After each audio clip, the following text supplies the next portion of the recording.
Focus. Opening hook. The first Columba mission over occupied Belgium, April 8, 1941. 27,000 feet above Kortrijk, Belgium. The cold bit through everything. Inside the Armstrong Whitworth Whitley bomber, the roar of twin Rolls-Royce Merlin engines drowned out thought itself. Flight Sergeant Thomas Bradley pressed his gloved hand against the ice-crusted window, peering into the abyss below. No stars tonight. Good. The darkness was their ally. Behind him, Navigator James Hutchins hunched over his charts, pencil moving in short, deliberate strokes. 2 minutes to drop zone, Skipper. Bradley nodded, though Hutchins couldn't see him. The Whitley's fuselage shuddered as they descended to 1,500 feet, low enough to ensure the cargo landed where it needed to, high enough to avoid the worst of the flak. They'd crossed into Belgium near Zeebrugge 20 minutes ago, flying a serpentine pattern toward the French border. Every second in enemy airspace stretched like hours. In the bomb bay, where explosive ordnance usually hung, sat something else entirely. 16 wicker canisters, each barely 18 inches tall, lined the rack. No high explosives tonight, no incendiaries, just birds. 30 seconds. Bradley's hand moved to the release lever. This was his 14th sortie over occupied Europe, but this one felt different, stranger. When he'd been briefed 3 days ago at RAF Leeming, he'd thought it was a joke, dropping pigeons, behind enemy lines, with bloody parachutes. But the briefing officer's face had been stone. These aren't just birds, Sergeant. They're couriers. Each one could bring back intelligence worth 10 reconnaissance flights. Each one could save 100 lives. 10 seconds. Below, invisible in the darkness, Belgian fields waited. Farms where families slept, or pretended to sleep, while Wehrmacht patrols rolled past on roads that had belonged to Belgium just months ago. Somewhere down there, people still remembered what freedom felt like. Somewhere down there, people might be willing to risk everything to fight back. "Mark!" Bradley pulled the lever. The bomb bay doors yawned open. Wind screamed into the fuselage. One by one, the canisters dropped into the night, each tethered to a small parachute. White silk, barely visible against the darkness. 16 silent passengers began their descent into occupied Europe. "Bombs away," Bradley reported, though his voice caught on the word bombs. These weren't bombs. These were something else, something desperate, something brilliant or insane, he couldn't decide which. Roger, heading home. The Whitley banked hard, engines roaring as they climbed back toward altitude, back toward England, back toward safety. Bradley watched the drop zone disappear into the black. He wondered if any of those canisters would be found. He wondered if any of those birds would come home. What he didn't know, what none of them knew that freezing April night, was that they'd just launched one of the most audacious intelligence operations of World War II. That between 1941 and 1944, 16,000 pigeons would make this same journey, that nearly 1,000 messages would return, carried on wings across the channel, intelligence scrolled on rice paper thinner than cigarette smoke. That one priest in Belgium would send reports so detailed, so valuable, they would reach Winston Churchill's desk and change the course of the war. And that hundreds of ordinary people, farmers, shopkeepers, housewives, priests, would risk torture and execution for the chance to tie a message to a pigeon's leg and whisper, "Fly, fly home, tell them we're still here, tell them we're still fighting." Operation Columba had begun. You're about to witness a story that defies belief. A story of 16,000 winged spies dropped into the heart of Nazi darkness. A story of civilians who chose courage over silence. A story where the fate of nations hung on the wings of birds most people considered little more than urban vermin. This is the story the Third Reich tried to destroy. The story MI-14 kept classified for decades. The story of the Secret Pigeon Service and the forgotten heroes who risked everything to make it fly. The birth of an impossible idea. Focus. How British intelligence conceived Operation Columba, London, England, January 1941, 3 months before that first drop. The basement office at 54 Broadway, headquarters of the Secret Intelligence Service, smelled of stale cigarette smoke and desperation. On the wall, a map of Europe bled red. France, fallen. Belgium, fallen. Netherlands, fallen. Denmark, fallen. Norway occupied, Poland crushed. The Nazi war machine had swallowed half a continent in less than 2 years. Major Brian Melland sat at his desk, surrounded by reports that all said the same thing: we're blind. Since the fall of France in June 1940, British intelligence networks across occupied Europe had been systematically dismantled. Agents captured, radio operators arrested, resistance cells infiltrated. The Germans were methodical, efficient, ruthless. Every week another network went dark.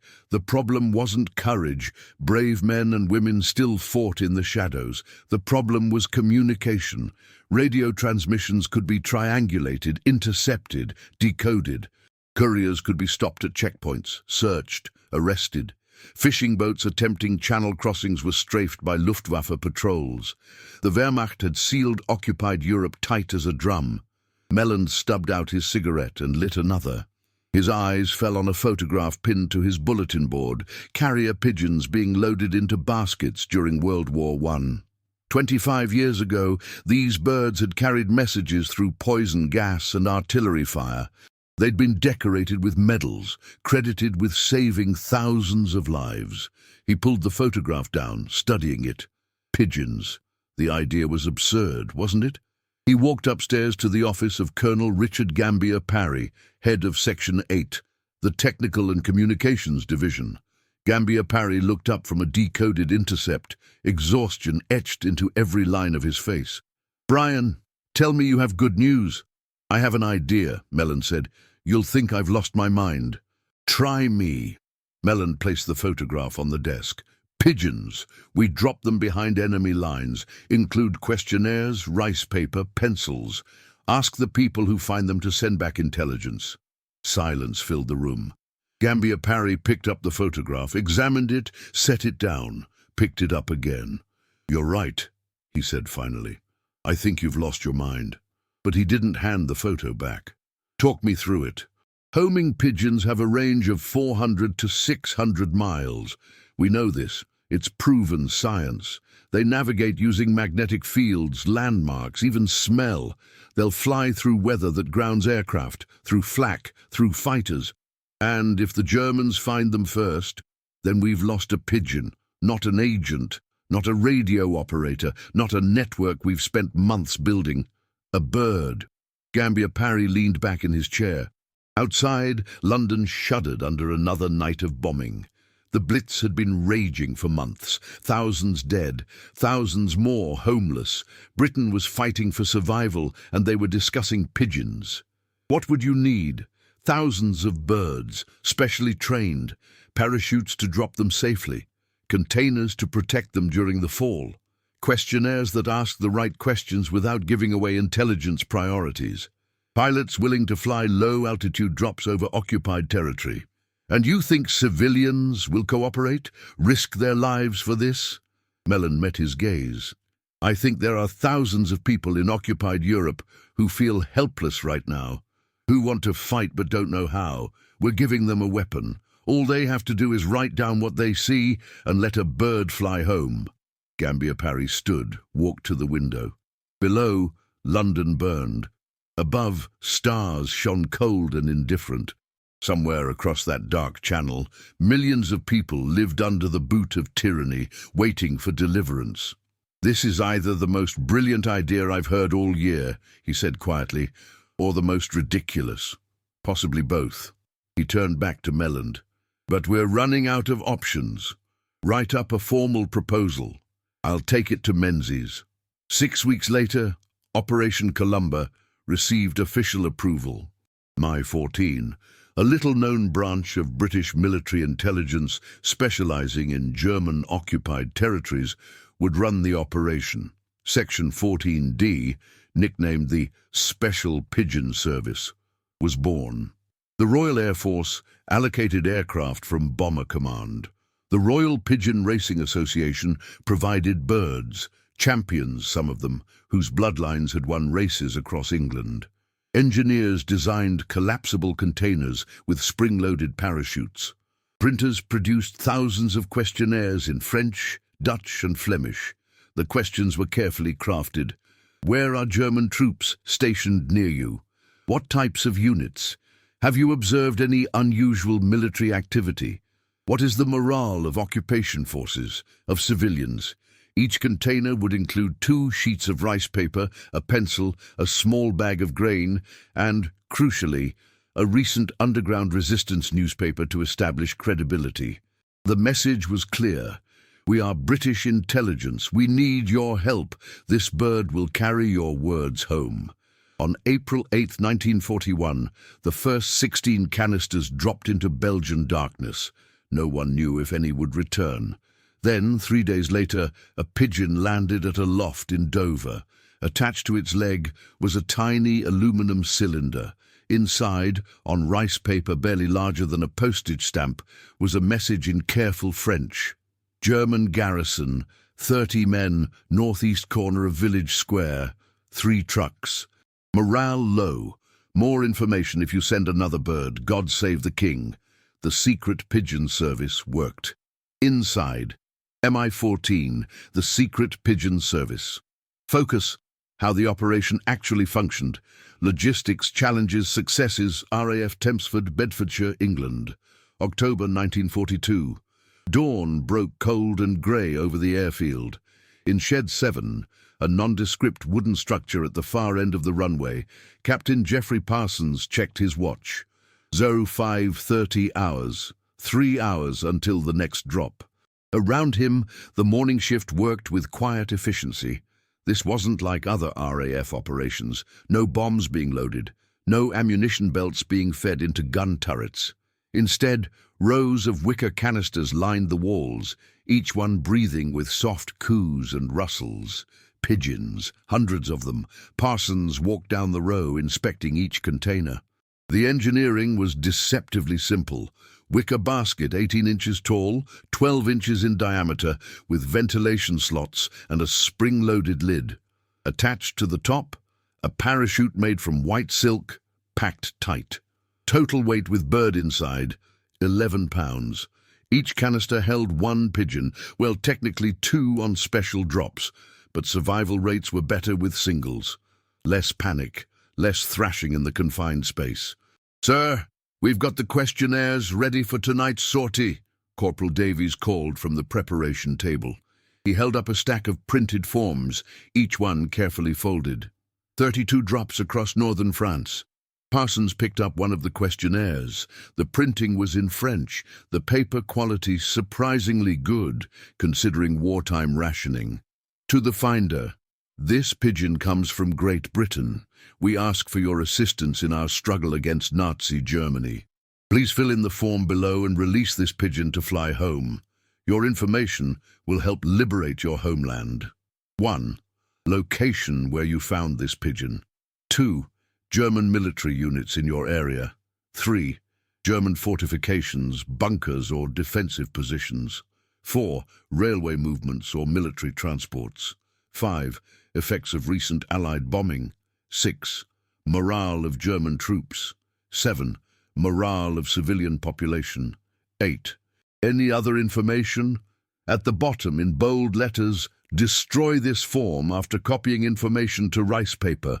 Nazis execute anyone found with enemy documents." Parsons folded it back carefully. Every word mattered. Too specific, and German counterintelligence could deduce Allied priorities. Too vague, and the information would be useless. The questionnaire had been revised 8 times before MI-14 approved it. Each canister also contained 2 sheets of rice paper 3 inches by 4 inches, a pencil stub, sharpened, a small cloth bag with grain sufficient for 2 days, and, most importantly, a recent underground newspaper, proof this wasn't a German trap. "How many returned last week?"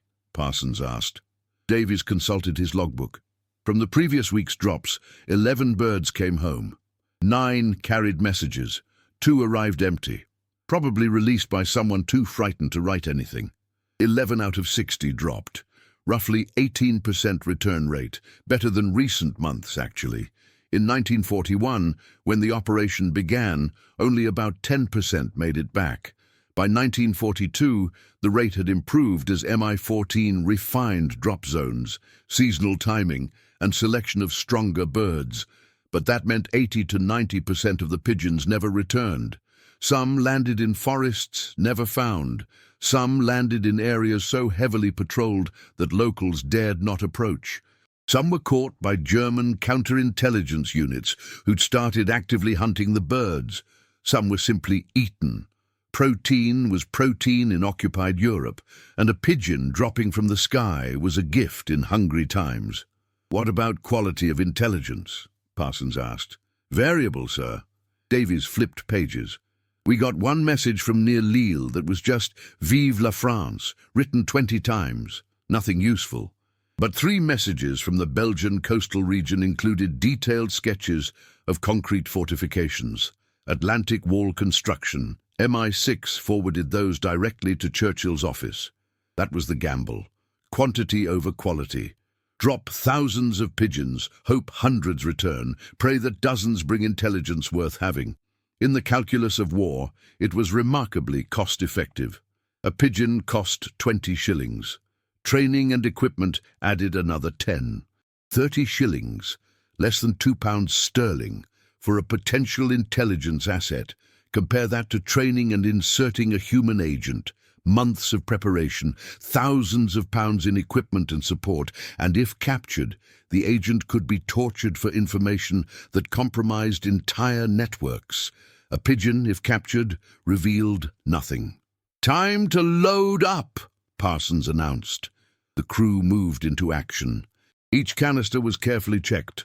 Parachute packed correctly, release mechanism tested, bird healthy and alert. The pigeons themselves were champions, racing birds with proven navigation abilities. They'd been bred for speed and endurance, trained on increasingly long flights across England. These weren't common street pigeons, these were athletes. At 800 hours, the loaded canisters were trucked across the airfield to where a Whitley bomber sat ready. The aircrew, veterans of 2 years' bombing operations, no longer joked about their cargo. They'd seen the intelligence summaries. They knew these birds brought home information that saved lives. Flight Lieutenant Morrison supervised the loading into the bomb bay racks. 32 canisters tonight, targeted for drop zones across Normandy and Brittany. The areas had been selected based on previous successful returns and distance from known German military headquarters. "Weather forecast looks acceptable," Morrison told Parsons.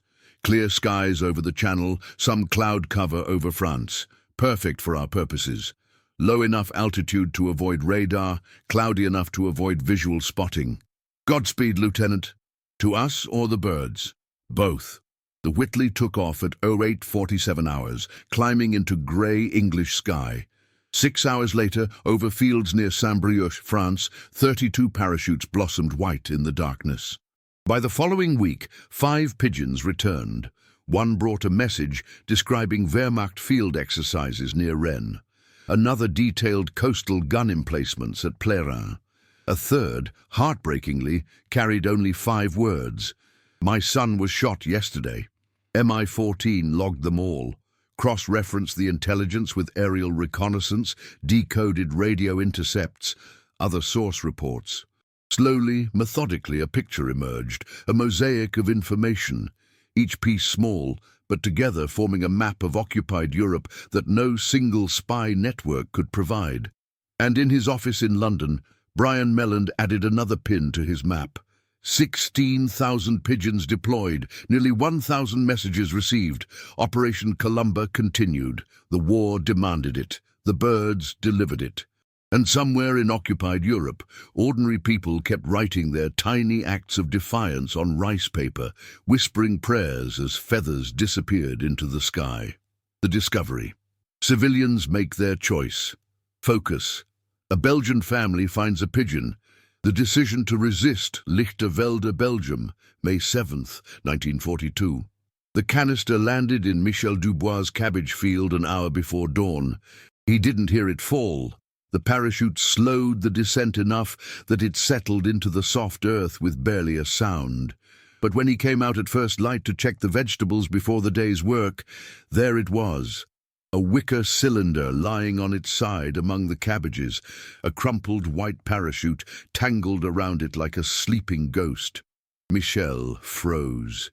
His first thought, unexploded ordnance. The RAF had been bombing the rail yards at Roeselare, 10 kilometers north. Sometimes bombs didn't detonate. Sometimes they fell and waited, patient as spiders, for someone to touch them before erupting into fire. But this didn't look like a bomb. Too small, too delicate. He approached slowly, heart hammering. 37 years old, father of 3, owner of a corner shop in the village. This was not the life he'd imagined when war came. He'd expected to fight, like his father had in the last war. Instead, the Germans arrived so fast there was barely time to understand Belgium had fallen. Now he lived under occupation, Wehrmacht patrols on every road, Gestapo checkpoints, rationing, fear. The kind of fear that settled into your bones and made you check over your shoulder before speaking in your own home. Michel knelt beside the canister. Up close he could hear it. Soft cooing. A bird. His hands trembled as he unlatched the lid. Inside, a pigeon blinked up at him, calm despite its journey through the sky. It was beautiful, grey and white plumage, intelligent eyes, healthy, well-fed. This was no wild bird. Beneath the bird, carefully tucked into the basket, a small cloth bag. Rice paper sheets, a pencil, a folded newspaper, La Libre Belgique, the underground resistance publication that circulated in defiance of German censorship, and a questionnaire printed in French and Flemish. Michel's breath caught as he read the header, from British intelligence. This was it. This was the war finding him, dropping out of the sky into his cabbage field, asking him to make a choice. He gathered everything carefully, basket, bird, contents, and carried it all back to his shop before anyone could see. The village was waking up, smoke rising from chimneys, German motorcycles growling past on the road to Tielt. Just another morning in occupied Belgium. Inside the shop, his family gathered around the kitchen table, his wife Marie, his brother François, his younger brother André, his sister Claire. They stared at the pigeon in silence. "British," Michel said quietly. "They want intelligence, troop movements, German positions. They want us to write it down and send this bird back to England." More silence. The weight of the choice pressed down like atmospheric pressure before a storm. "It's a trap," François said finally.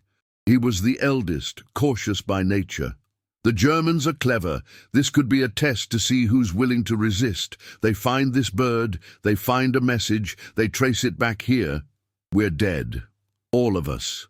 "Look at the newspaper," André countered. He was 23, hungry for action. "That's real. La Libre Belgique. The Germans don't have access to this. It's proof. The Germans have infiltrated resistance cells before," François argued. "They could have captured copies, used them for exactly this purpose." "So we do nothing?" André's voice rose. "We sit here, sell vegetables, watch them march past every day, and do nothing? We survive," François shot back. "We keep our heads down, and we survive." Marie had been silent through the argument. Now she spoke, her voice quiet but firm. "My cousin in Liège was shot 3 months ago, standing in line for bread ration. A German soldier thought someone pushed him, opened fire, killed 4 people. My cousin was one of them." She looked at the pigeon, which had settled calmly on a folded towel, preening its feathers, as if parachuting into occupied Belgium was routine. "I'm tired of being afraid," Marie continued. "I'm tired of watching them take everything. If the British are asking for help, if there's something we can do." She trailed off, but her meaning was clear. "If we're caught, they'll execute us," François said. "Not arrest, execute. You understand that?" "I understand." Michel studied his wife's face, seeing the determination there. Then he looked at his brothers, at his sister. A family of shopkeepers and farmers, not soldiers, not spies, just ordinary people who'd lived ordinary lives until history crashed through the door. "We need help," he said finally. "If we're going to do this, we need information worth sending, and we need to be careful." He thought for a moment. "Andrei, you have friends who served in the army, people who understand military matters. And Father Raskin, he was a chaplain, wasn't he, during the invasion?" "Father Raskin knows maps," Andrei said, eyes lighting up. "I've seen his quarters. He has drawings everywhere. He served in the First War too. He knows military intelligence. Can we trust him?" "He's a priest." "That doesn't answer my question." Andrei met his brother's gaze. "Yes, we can trust him." The next day, 2 men arrived at the shop's back entrance.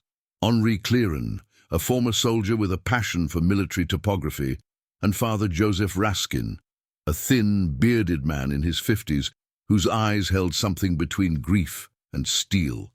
Michel showed them the pigeon, the questionnaire, the rice paper. Father Raskin picked up one of the rice paper sheets, holding it up to the light. A smile crossed his face, sad and knowing. "I learned to write on paper like this in China. When I was a missionary in Inner Mongolia," he set it down gently. "I also drew intelligence maps on paper like this during the last war, when I was at the front lines." The room went quiet. "This bird," Raskin continued, "is an invitation. From London, yes, but also from God. An invitation to do what's right even when it's dangerous, especially when it's dangerous." "You're a priest," Francois objected. "You're supposed to counsel peace." "I counsel justice," Raskin replied. "There's no peace under tyranny, only the illusion of it." He looked at each of them in turn. "I fought in the last war. I drew maps of German positions that helped save Belgian lives. When this war started, I was King Leopold's personal chaplain. I celebrated Mass with him. And when Belgium fell, I made a choice to keep fighting." "You're already in the resistance," Michel realized. Raskin nodded. "Under the code name Leopold Vindictive 200. I have a network. Small, but effective. We monitor German radio transmissions, map their coastal fortifications, track troop movements. Until now, we've had no way to get our intelligence to England that wasn't suicidally dangerous." He gestured to the pigeon. "This changes everything." Henri Clearon, who'd been silent, spoke up. "I can help with military identification. Unit patches, vehicle types, equipment. I studied this in the army. And I can navigate," Andrei added. "I know every road, every field in this region." Michael looked at his wife, at his siblings, at these 2 unexpected allies, a priest and a former soldier. A network, improvised and fragile, born from a pigeon drop and desperation.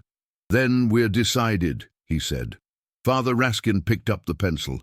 "What shall we tell them?" For the next 3 hours they worked. Henri described the Wehrmacht units he'd observed. Andrei sketched a map of recent troop movements. Father Raskin compressed it all into dense, precise sentences, his handwriting so small it was almost illegible. The skill of someone used to making every millimeter count. When they finished, Raskin attached the rice paper tube to the pigeon's leg with practiced efficiency. He'd done this before, in another war, another century. "God speed you home," he whispered. They released the pigeon at dawn from Michael's field. It circled once, orienting itself, then turned northwest and disappeared into the grey sky, toward England, toward home, toward hope. 3 days later, in a loft outside Dover, the pigeon arrived. In London, MI-14 logged the message as Source 37. The intelligence was so detailed, so valuable, it reached Churchill's desk within 24 hours. In occupied Lichtervelde, an ordinary family had become spies, and Father Josef Raskin had found his weapon in the war against darkness. It would cost him everything: Section 5. Leopold Vindictive, the priest who became a spy. Focus. Father Raskin's background and intelligence operations.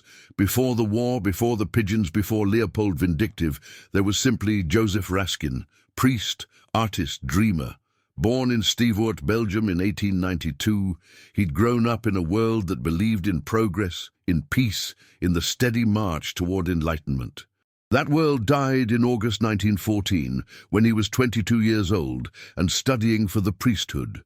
Mobilized into the Belgian army during World War I, Raskin fought in his cassock, there weren't enough uniforms, and nearly died for it. German soldiers captured him at the front lines, mistaking him for a spy. Soldiers disguised as priests were automatically executed. Only a daring escape saved him. But he discovered something about himself in those trenches. He could draw, not just sketch. He could create precise, detailed military topographies.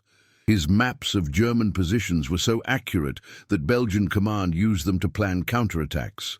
He'd found his calling: priest, soldier, map maker. After the armistice, he took his vows and shipped out to Inner Mongolia as a CICM missionary.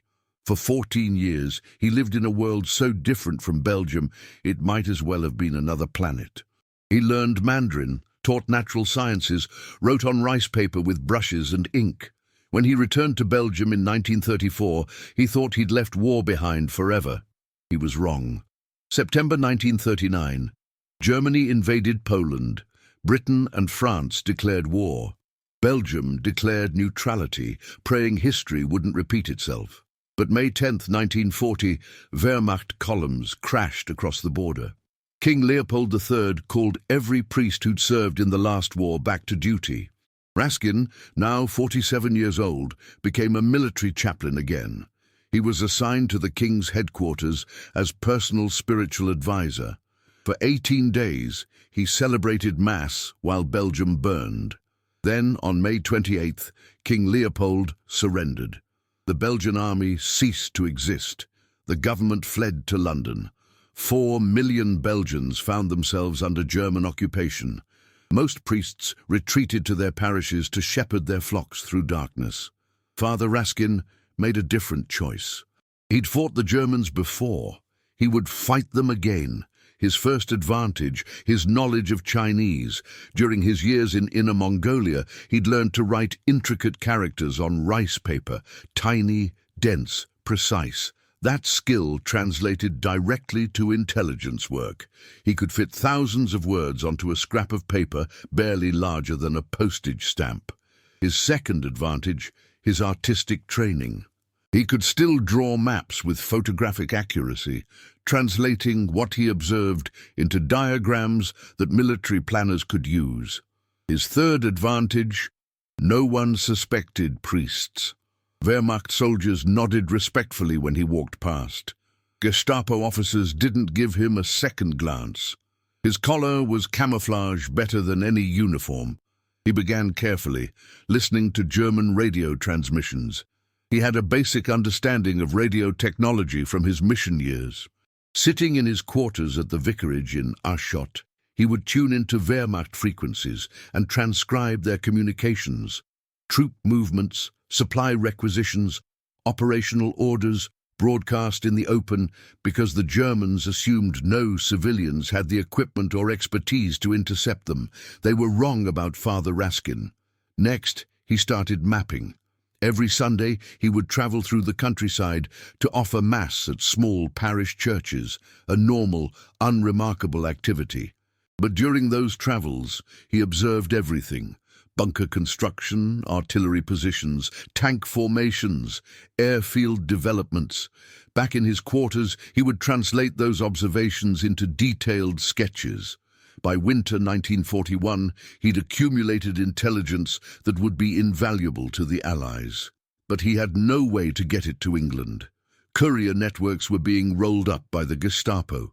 Radio transmissions could be triangulated. Attempting a channel crossing was suicide. Then, in May 1942, a pigeon landed in a shopkeeper's field in Lichtervelde. When Michel Dubois and his family approached him with the British questionnaire, Raskin understood immediately what it meant. A lifeline. The Secret Pigeon Service was his answer to months of frustration. Finally, a way to fight back that didn't rely on compromised networks or interceptable transmissions. He threw himself into the work with intensity that frightened his fellow resistance members. Every time a pigeon arrived, and through the Leopold Vindictive network they arrived regularly, dropped by RAF bombers who'd been given Lichterveld as a favorable drop zone, Raskin would produce reports of staggering detail. His messages weren't simple answers to questionnaires, they were intelligence masterworks. Using rice paper 3 millimeters wide, he would write reports containing up to 5,000 words, complemented by detailed sketches of German coastal fortifications, troop dispositions, railway movements, bombing damage assessments, morale reports. His handwriting was so microscopic that MI-14 analysts needed magnifying glasses to read it. He signed every message with his code name, Leopold Vindictive 200. The number indicated he was the 200th registered intelligence source for the Belgian resistance. The name, Leopold Vindictive, honored both King Leopold and the spirit of vindication, of righteous anger against occupation. But Raskin knew the risks. In every message, he included authentication codes, references that only someone with access to Belgian military command structure would know. His most famous authentication, "I am the bearded military chaplain who shook hands with Admiral Keyes on the morning of 27 May 1940 at about 7:30. Ask the Admiral please where he was exactly at that moment with my most respectful greetings." Admiral Roger Keyes had been liaison officer between British and Belgian commands during the 1940 invasion. The reference was specific enough that British intelligence could verify Raskin's identity, and did. When MI-14 confirmed the details, they realized they had an intelligence source of extraordinary value. Churchill himself saw Raskin's reports. One message in particular impressed the Prime Minister. A detailed assessment of Atlantic Wall fortifications along the Belgian coast, complete with sketches of concrete bunker designs, artillery calibers, fields of fire, and garrison strengths. That intelligence informed Allied planning for what would eventually become the D-Day invasion. By autumn 1942, the Leopold Vindictive Network had sent 37 messages via Pigeon. MI-14 rated them as the highest quality intelligence coming out of occupied Belgium. Raskin's combination of military experience, technical knowledge, and artistic precision made him irreplaceable. British intelligence decided to support him directly. In October 1942, MI6 parachuted an agent, codenamed Clarence, behind enemy lines with specific orders: make contact with Leopold Vindictive 200, provide him with better radio equipment, establish emergency extraction protocols. It was an extraordinary commitment. The Secret Pigeon Service had been conceived as a low-cost, low-risk intelligence source.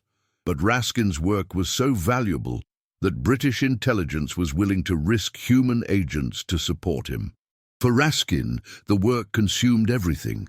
He slept 4 hours a night. He celebrated Mass, administered sacraments, counseled parishioners, and then stayed up until dawn writing intelligence reports by candlelight, translating Wehrmacht radio intercepts, drawing maps that would guide bombers to their targets. His network grew. Michel Dubois and his family, Henri Clérin, André Dubois, other villagers who contributed observations, fragments of information. They all understood the stakes. Discovery meant death, not arrest, not imprisonment, but execution. The Germans had made their policy clear. Anyone found assisting enemy intelligence operations would be tried and guillotined.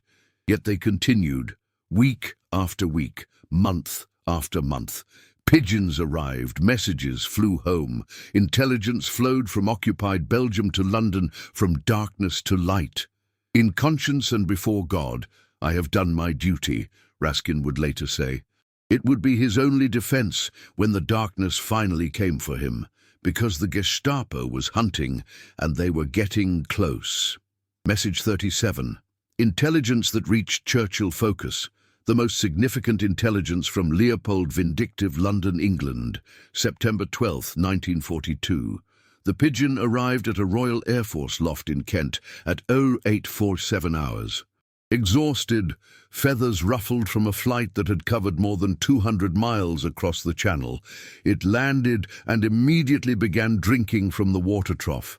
The loft keeper noticed the aluminum capsule attached to its leg, tiny, barely an inch long, sealed with wax. Standard procedure for Columba returns. He removed it carefully, logged the arrival time and pigeon identification number, then telephoned MI-14 headquarters. By 1100 hours, the capsule was on Brian Mellon's desk at 54 Broadway. He broke the wax seal and extracted the rice paper scroll. Unrolling it required tweezers. The paper was impossibly thin, densely covered with microscopic handwriting. Mellon had seen hundreds of these messages. This one made him stop breathing.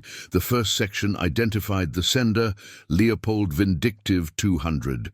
Mellon knew that designation. Raskin, the Belgian priest whose reports had consistently provided gold standard intelligence for the past 4 months.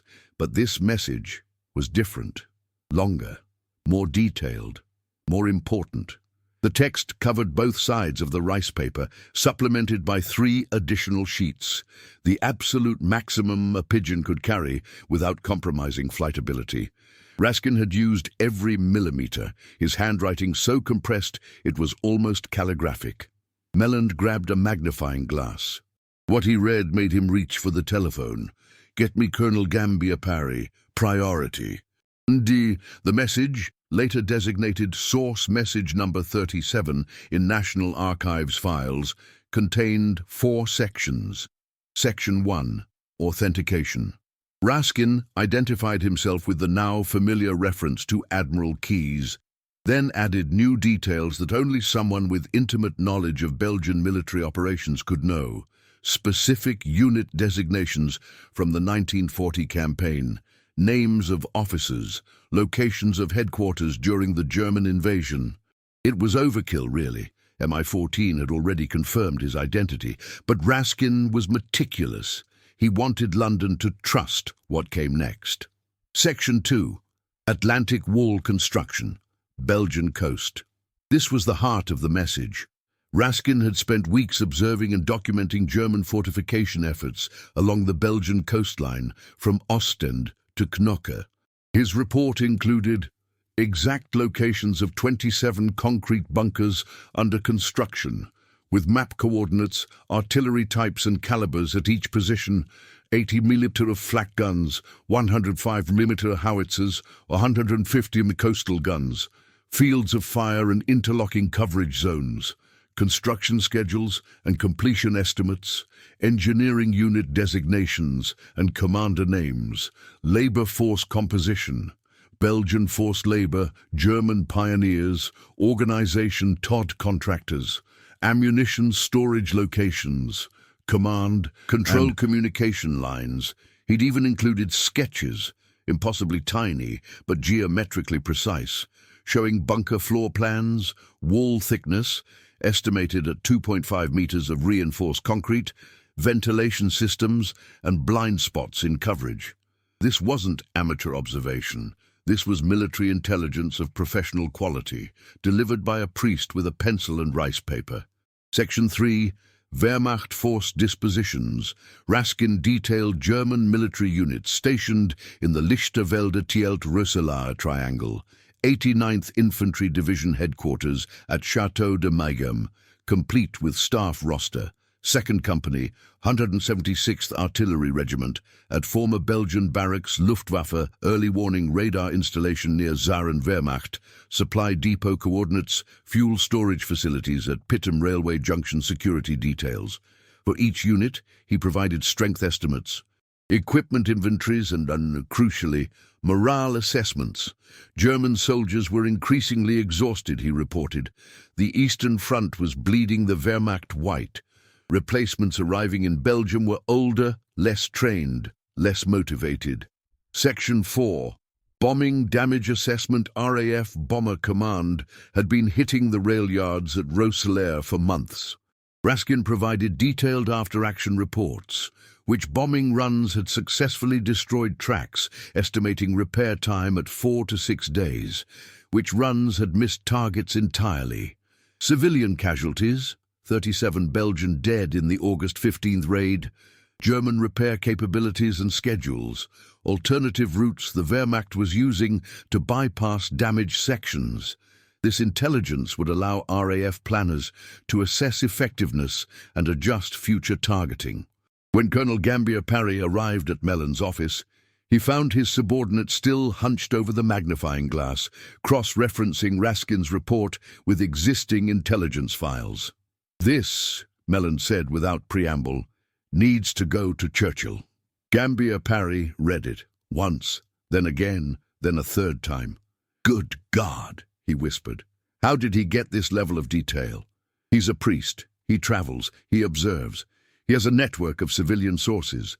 And he's been a military intelligence officer before, during the last war. This isn't his first time doing this work.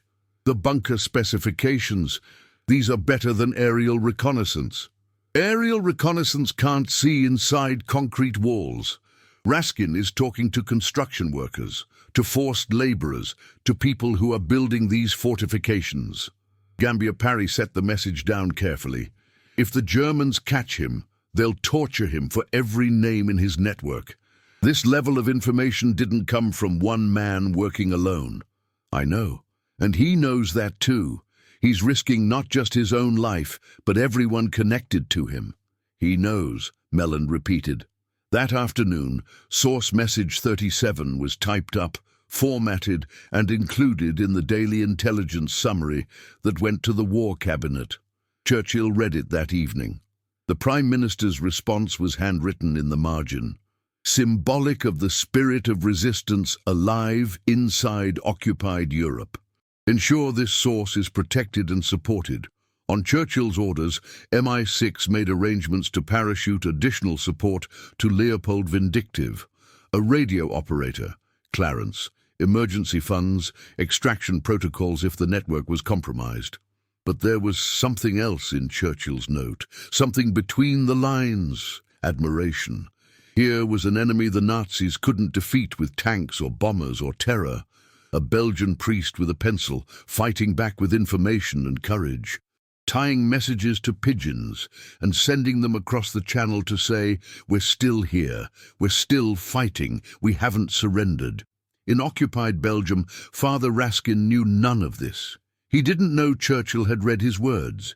He didn't know MI6 was arranging support. He only knew that more pigeons kept arriving and more intelligence needed to be sent, and there was always more work to do. He celebrated Mass every Sunday. He heard confessions. He comforted the grieving.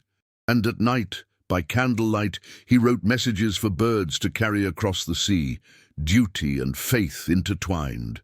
One man's war against darkness. But darkness was closing in. The Hunt, Nazi counterintelligence strikes back focus, German response to Columba and the tightening net around resistors, Berlin, Germany, Gestapo headquarters, Prinz-Albrecht-Straße, November 1940. SS Sturmbannführer Klaus Hartmann studied the pigeon lying dead on his desk. Grey and white plumage, racing band on its left leg, stamped with British identification codes. The fourth such bird his unit had intercepted in 3 months. "Where was this one found?" he asked. "Near Bruges," his aide replied. "A Belgian collaborator brought it in, claimed he found it in his barn." Hartmann nodded. The Führer's directive had been clear. Operation Columba represented a significant intelligence security threat. Every intercepted pigeon was evidence of British desperation and Belgian cooperation. His task was to shut it down. On the wall behind him hung a map of occupied Europe, studded with red pins. Each pin marked a location where a Columba pigeon had been recovered. Northern France, Belgium, Netherlands. The pattern was clear. The British were saturating certain areas, hoping for returns from willing collaborators. "Have we decoded any messages?" Hartmann asked. No, Sturmbannführer. This bird carried no message. Either it was released by someone too frightened to participate, or we intercepted it before a message could be attached. Hartmann picked up the pigeon, turning it over in his hands. Such a small thing, such an elegant solution. He almost admired the British ingenuity. Almost. Increase the reward, he ordered. Anyone who brings in a British pigeon receives 50 Reichsmarks. Anyone found in possession of a British pigeon without reporting it will be executed. Post notices in every village. Make it clear. Yes, Sturmbannführer. And deploy the falcons. That was Hartmann's innovation. If the British were using birds, why not use birds to stop them? He'd requisitioned a squadron of trained hunting falcons from a falconry school in Bavaria. They'd been stationed at key points along the Belgian coast with handlers who watched the skies. When a pigeon appeared, heading northwest toward England, the falcons were released. It was medieval warfare adapted to modern intelligence ops, and it worked. Kill rates had increased by 15% since the Falcon squadrons deployed, but Hartmann knew birds weren't the real problem. The real problem was the people sending them. Somewhere in occupied Belgium, there were resistance networks actively collecting and transmitting intelligence to London. Finding them was priority one. "Show me the intelligence assessments," he said. His aide produced a folder marked Geheim, secret. Inside, reports from Abwehr, military intelligence, SD, security service, and Gestapo field offices, cross-reference sightings, intercepted communications, informant testimonies. The Gestapo had been building a database of suspected resistors for months. One name kept appearing, Leopold Vindictive. Not a real name, a code designation. But British radio broadcasts to occupied Belgium sometimes included messages that German cryptographers believed were confirmations of received intelligence. Leopold sends greetings had been broadcast 3 times in October. Vindictive acknowledged, twice in November. Whoever Leopold Vindictive was, the British valued his information highly enough to risk radio confirmation. "Do we have any leads on Leopold Vindictive's identity?" Hartmann asked. "None confirmed, sir. But we have suspicions.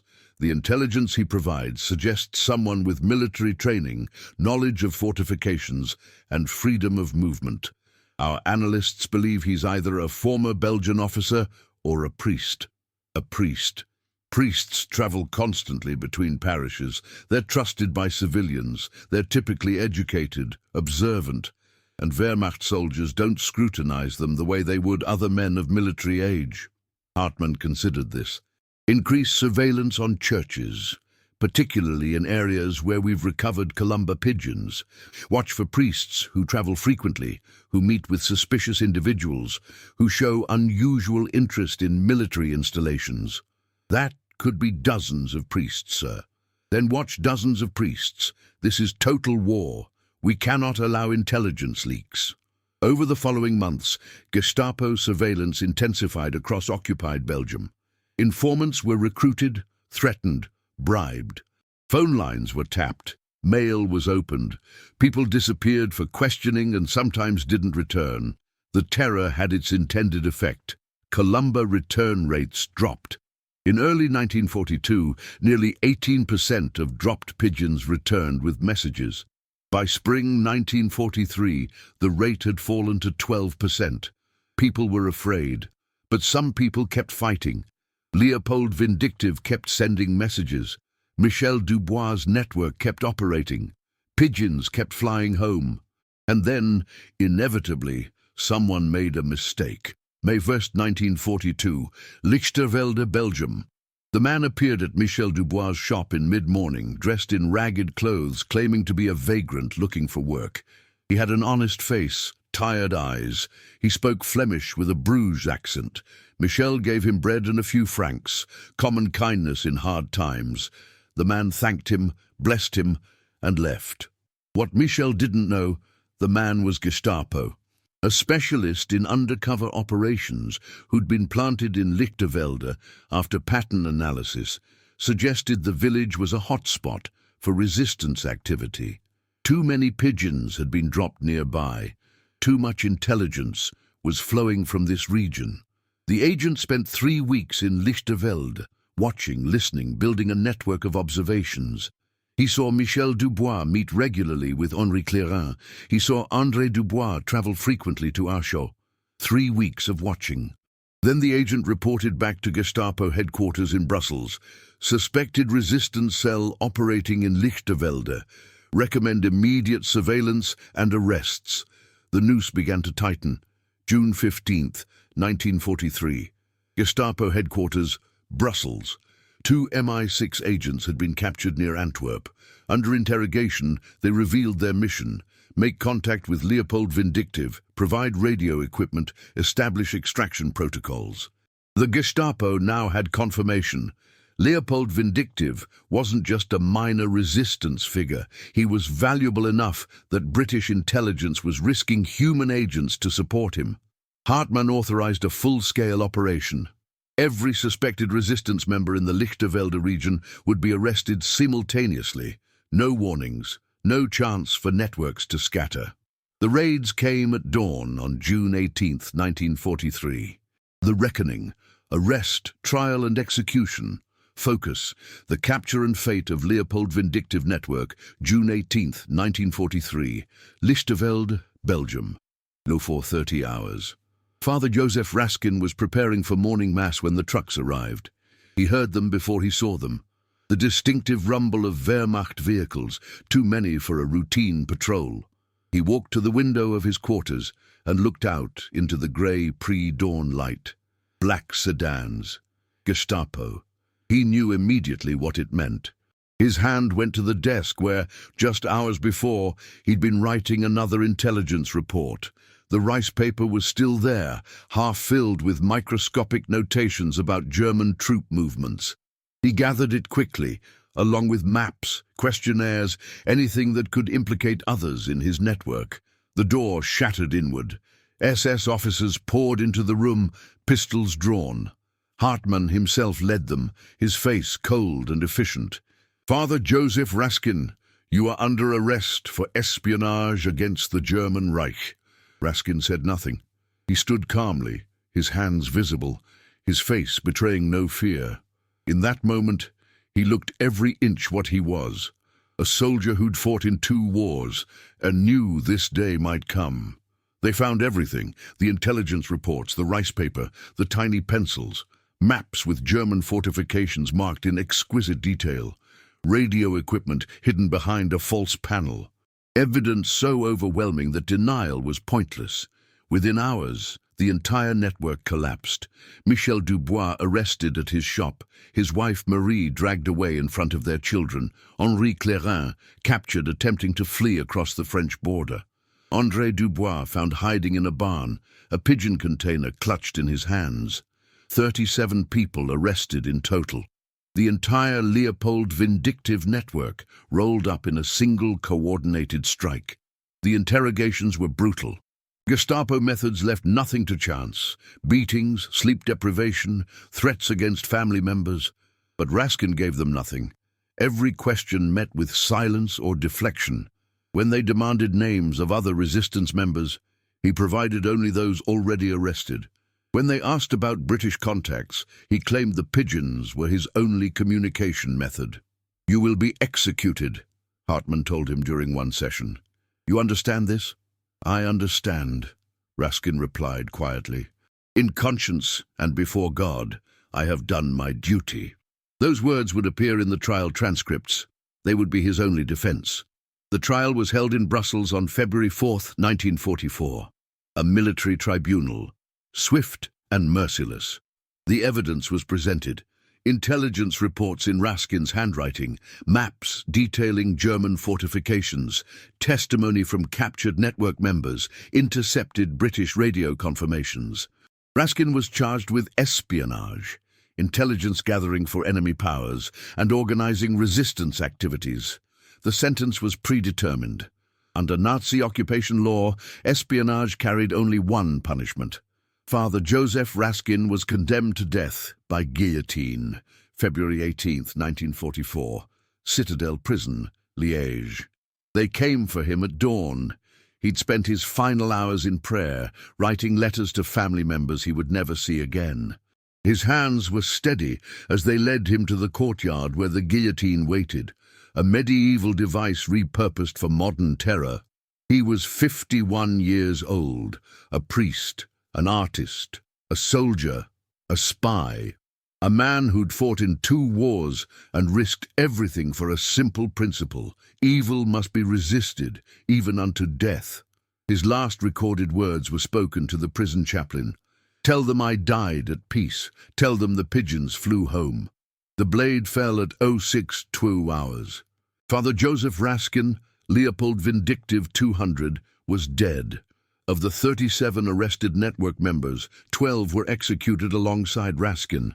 Michel Dubois, Henri Clérin, André Dubois, all guillotined for the crime of tying messages to pigeons and dreaming of freedom. The others received prison sentences ranging from 5 years to life. Few survived to see liberation. Marie Dubois, Michel's wife, was sent to Ravensbrück concentration camp. She survived the war by 3 months, dying of typhus in June 1945, just weeks after Allied forces liberated the camp. Their children grew up as orphans, raised by relatives who whispered stories of parents who'd been heroes. In London, MI14 received word of Leopold Vindictive's execution through decoded Gestapo communications. Brian Melland read the report in his office, then quietly filed it away. There would be no public acknowledgement, no medal ceremony, no recognition. The Secret Pigeon Service was still operational. Other networks still functioned. Acknowledging Raskin's work would endanger them all. But Melland added a note to Raskin's file. Source 37, Leopold Vindictive 200. KIA 18, Feb 1944. Intelligence provided was instrumental in Atlantic Wall assessment and contributed to D-Day planning. Courage exemplary. Service will not be forgotten. It would be classified for 60 years. Section 9. The Legacy. 16,000 pigeons, 1,000 acts of defiance. Focus. The operation's impact, final missions, and historical significance. Normandy, France. June 6, 1944. D-Day. Allied soldiers stormed the beaches carrying radios, weapons, ammunition, and pigeons. Packed into special containers, carrier birds accompanied the first wave of the invasion, ready to fly urgent messages back to command ships if radio communications failed. In the chaos of Omaha Beach, several handlers were shot. Their birds, covered in blood, were released into the smoke and fire. Some made it back to England, carrying nothing but the evidence of horror, feathers stained red, a testament to the price of liberation. The intelligence that made D-Day possible had come from many sources. Ultra-code breaking at Bletchley Park, aerial reconnaissance, spy networks, and yes, pigeons. 16,000 pigeons dropped into occupied Europe, carrying the desperate hope that ordinary people would choose courage over silence. Father Raskin's message. 37. His detailed maps of Atlantic Wall fortifications had been incorporated into Allied invasion planning. His observations of bunker construction, artillery placements, garrison strengths informed the strategies that would breach Hitler's coastal defenses. He died 4 months before his intelligence helped win the war. Operation Columba officially ended in September 1944 as Allied forces liberated Belgium and France. The final statistics told a story of improbable success. 1941, 690 pigeons dropped, 150 returned, 82 carried messages. 1942, 2,044 pigeons dropped, 276 returned, 146 carried messages. 1943, 5,114 pigeons dropped, 634 returned, 366 carried messages. 1944, 7,452 pigeons dropped, estimated 400 plus returns with messages. Total, approximately 16,000 pigeons deployed. Nearly 1,000 messages received, a 10 to 15% return rate. In conventional terms, a failure. In intelligence terms, a triumph. Every message was a miracle, proof that somewhere in occupied Europe someone had found a pigeon, understood what it meant, and chosen to resist. The messages varied wildly in quality. Some were simple patriotic declarations, Vive la France, written repeatedly, offering no tactical intelligence but immense symbolic value. Others were crude sketches of German positions drawn by farmers who'd never received military training. Still others, like Leopold Vindictive's reports, were intelligence masterworks that reached the highest levels of Allied command. Each one represented a tiny act of defiance. A Belgian shopkeeper watching German troops march past, then writing down what he observed, a French farmer sketching the bunker being built in his field, a Dutch housewife noting the railway schedule changes. Ordinary people performing extraordinary courage. By 1944, as liberation approached, Operation Columba's mission shifted. The questionnaires were modified, no longer asking for intelligence, but spreading misinformation. Pigeons were dropped carrying fake reports, designed to convince Germans that Allied attacks would target Norway and northern France, drawing forces away from the actual invasion sites. The pigeons that had been instruments of truth became weapons of deception. Even in this, they served. After the war, the Secret Pigeon Service was classified, files sealed, participants sworn to secrecy. MI-14's role in running the operation remained hidden for decades. The pigeons that had been decorated with medals, like Winky, who saved a bomber crew by flying 120 miles through a storm, received recognition.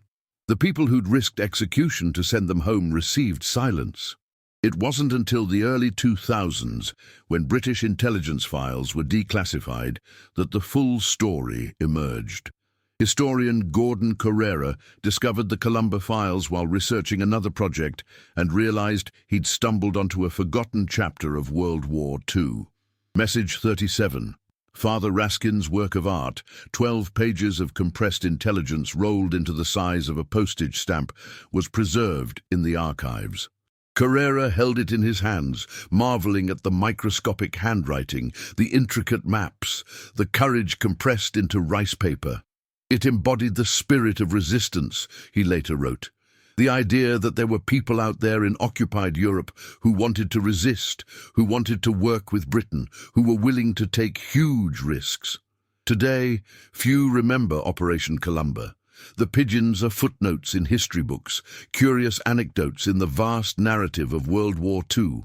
But for those who participated, the families torn apart, the networks destroyed, the men and women executed for tying messages to birds, it was everything. Father Josef Raskin has no grand memorial, no statue in Brussels, no street named in his honor. His grave is marked with a simple cross, but in the archives of British intelligence, his messages remain, evidence that one man with a pencil could fight an empire. Michel Dubois' shop in Lichtervelde is gone, replaced by modern construction. But elderly residents still tell stories of the war, of pigeons falling from the sky, of neighbors who disappeared and never returned, and somewhere in England, descendants of the racing pigeons that flew Operation Columba still compete, still navigate hundreds of miles home with nothing but instinct and determination. They don't know their ancestors were heroes. They only know the sky, the wind, and the unbreakable pull of home. Epilogue. War is often remembered through its grand battles, its famous generals, its turning points. But history is also made in quiet moments. A Belgian priest writing by candlelight, a French farmer discovering a wicker basket in his field, a pigeon flying through darkness toward a pinpoint of light called hope. Operation Columba was absurd. Dropping birds from bombers, asking civilians to risk execution for a questionnaire, hoping feathers and faith could defeat fascism. It was also brilliant, cost-effective, deniable, and, against all logic, it worked. 16,000 pigeons, 1,000 messages, hundreds of tiny acts of defiance that accumulated into something larger than themselves. Resistance. The Third Reich built an empire on terror, believing fear would silence opposition. But in fields across occupied Europe, people found pigeons, and chose courage. They watched birds fly away toward England and imagined their own freedom taking wing. For them, it was a symbol of hope and liberation, Gordon Carrera observed. To liberate that pigeon was also emotionally very powerful for them, this idea of flying away and the hope that eventually their country could be free. Some countries are freed by armies, some by diplomacy, but all are freed by people who refuse to surrender, who tie their hope to whatever wings they can find and whisper into the darkness, "Fly, fly home. Tell them we're still here. Tell them we're still fighting." The pigeons of Operation Columba are gone now, but their message endures. Tyranny cannot silence the human spirit, not with tanks, not with terror, not with all the machinery of oppression ever devised, because somewhere, always, there will be someone who finds a way to resist, who writes on rice paper, who ties a message to hope and sends it skyward, and somewhere that message will reach home.